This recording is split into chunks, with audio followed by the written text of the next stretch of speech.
Let's recap this week's headlines from Sri Lanka. Bankrupt Sri Lanka asks citizens abroad to send home cash. 13 Lankan banks placed on rating watch negative. Sri Lanka defaults on $51 billion external debt. There is trouble in the island paradise. There is no food. At least 500,000 Sri Lankans have fallen into poverty in the last few months. There is no fuel. There are no medicines. Critical surgeries are being cancelled. Doctors say the economic crisis may kill more Lankans than COVID did. There are daily power blackouts and wide-scale protests on the streets. What's happening in Sri Lanka is much more than an economic crisis. It is a humanitarian crisis. The question is, how did it happen? A promising economic landscape has crumbled before our eyes. Sri Lanka is experiencing a dramatic downturn that has left many scratching their heads and wondering what went wrong. The country that was once considered a beacon of growth and prosperity in the region is now struggling to keep up, leaving its citizens and investors alike with a sense of unease and uncertainty. But how did Sri Lanka go from one of the fastest growing economies in the world to a complete economic failure within the span of 2 decades? Let's find out and uncover the fascinating story behind Sri Lanka's economic roller coaster ride. You might be wondering, how bad is the situation? Well, the past year has been a tumultuous one for Sri Lanka, with the country experiencing a historic moment that no one wanted to witness, a default on its debt. This unprecedented event marked the beginning of an economic crisis that has plunged the country into a state of chaos, leaving many wondering what the future holds.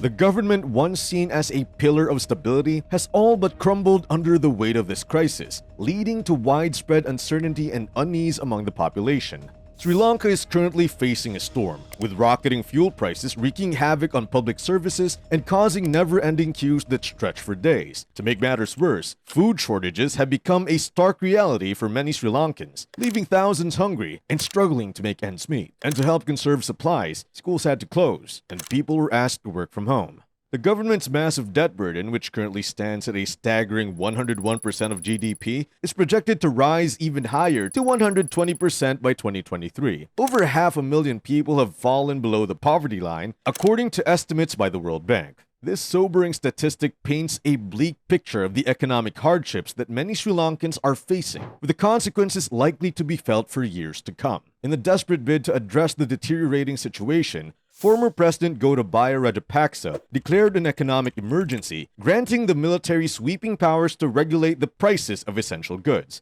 However, this move did little to alleviate the crisis, and the situation only worsened. By March 2022, the people of Sri Lanka had had enough, taking to the streets in a massive protest that sparked a violent clash with authorities, resulting in multiple deaths and injuries. At the heart of these protests was a deep sense of anger and frustration at the government's perceived economic mismanagement and failure to address the crisis effectively. But what exactly led to the fall of the Sri Lankan economy? Sri Lanka's economic woes have been years in the making, with a complex web of factors contributing to the current crisis. One major cause has been the excessive borrowing and spending undertaken by former President Mahinda Rajapaksa to fund ambitious infrastructure projects across the country, from ports and airports to highways and stadiums. Rajapaksa's administration spared no expense in building out Sri Lanka's physical infrastructure, but the bill for these grand ambitions would ultimately come due. With heavy reliance on foreign creditors, especially China, Sri Lanka's debt ballooned to unsustainable levels, setting the stage for the current economic crisis. Many of these projects have come under fire for being overpriced, underutilized, or simply unprofitable, leaving Sri Lanka with little to show for its massive investment. As a result, the country's debt skyrocketed to a staggering $64.9 billion in 2016, representing a staggering 80% of its GDP.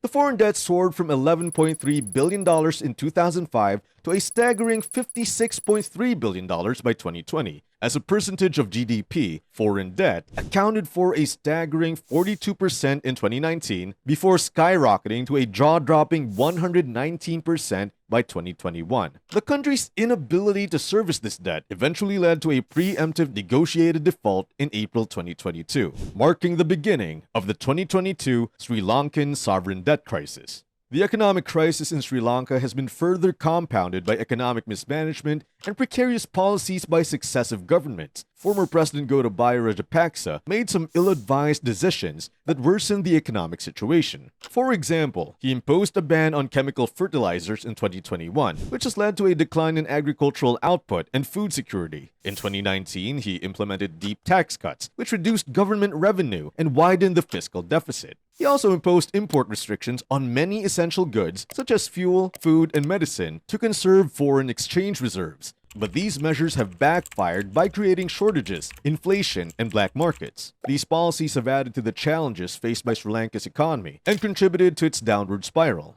The COVID-19 pandemic also brought Sri Lanka's economy to its knees, dealing a double blow to the country's tourism and remittance industries. The tourism industry, a major contributor to Sri Lanka's GDP and job market, was completely wiped out due to travel restrictions and lockdowns. At the same time, remittances from Sri Lankan workers abroad declined significantly, adding to the economic distress. These factors led to a drop in foreign exchange inflows and increased the country's external financing gap.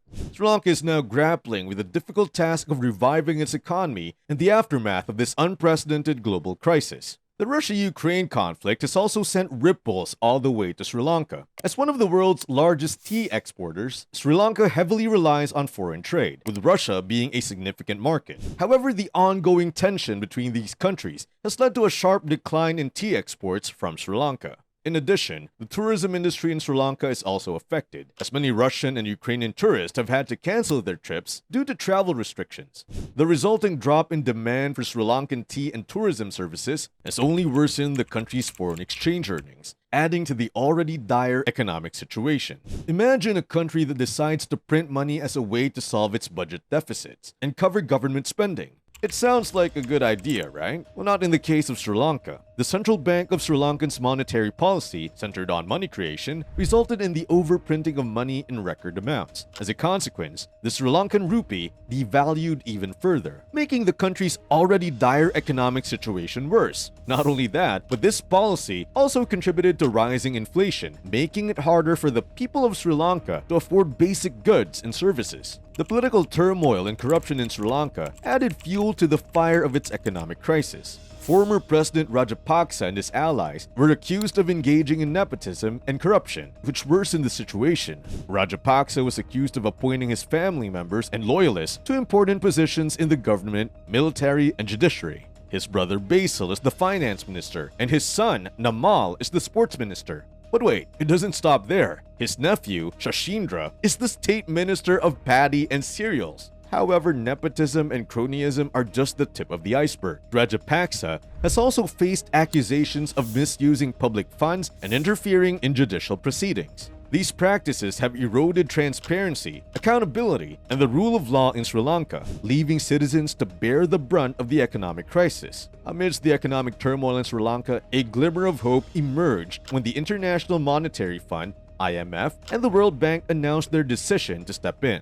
And what did they offer? In a much-needed boost for Sri Lanka's struggling economy, the International Monetary Fund has stepped in with a massive bailout package worth nearly $3 billion. But that's not all. The loan could potentially unlock up to $7 billion more in funding from other lenders, including the World Bank and the Asian Development Bank. The 4-year loan will come with strict policy conditions and periodic reviews aimed at restoring financial stability and growth potential in Sri Lanka. To access the loan, Sri Lanka will also need to secure debt relief from its creditors and additional financing from multilateral partners. This move by the IMF marks a significant step towards helping Sri Lanka recover from its economic crisis.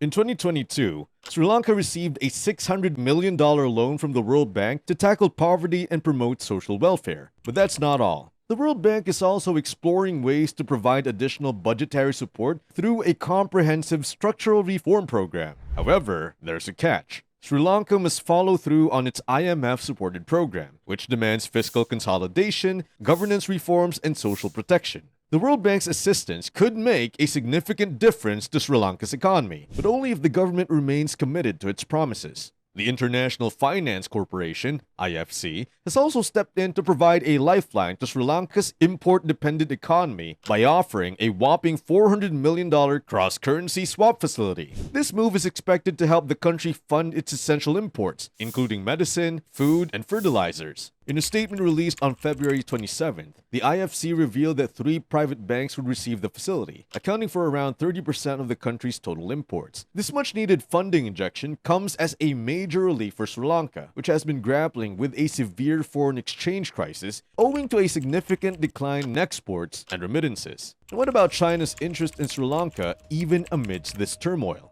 China's Belt and Road Initiative, BRI, is not only an ambitious development strategy, but also a geopolitical chessboard. And Sri Lanka has become a key player on this board. Sri Lanka's strategic location in the Indian Ocean has made it an attractive target for China to invest in, with the aim of connecting China to the rest of the world through land and sea routes, as well as facilitating trade and energy flow. China's investment in Sri Lanka includes the Hambantota port, which has become a significant point of controversy due to its massive debt burden. Nonetheless, China's interest in Sri Lanka continues to grow as it seeks to expand its economic and political influence in the region.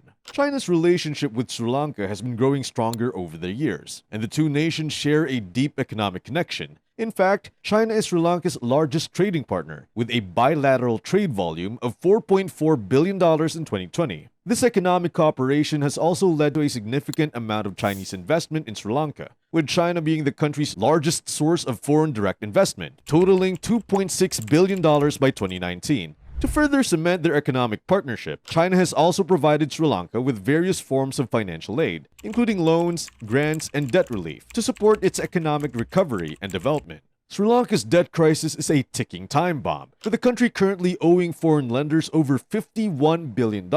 China holds a particularly large share of this debt, accounting for 10% of it. Due to the Sri Lankan government's inability to pay off previous loans from China, the country was forced to lease a strategically important port to China for 99 years. This has raised concerns about Sri Lanka's sovereignty and the country's ability to pay off its debts in the long run.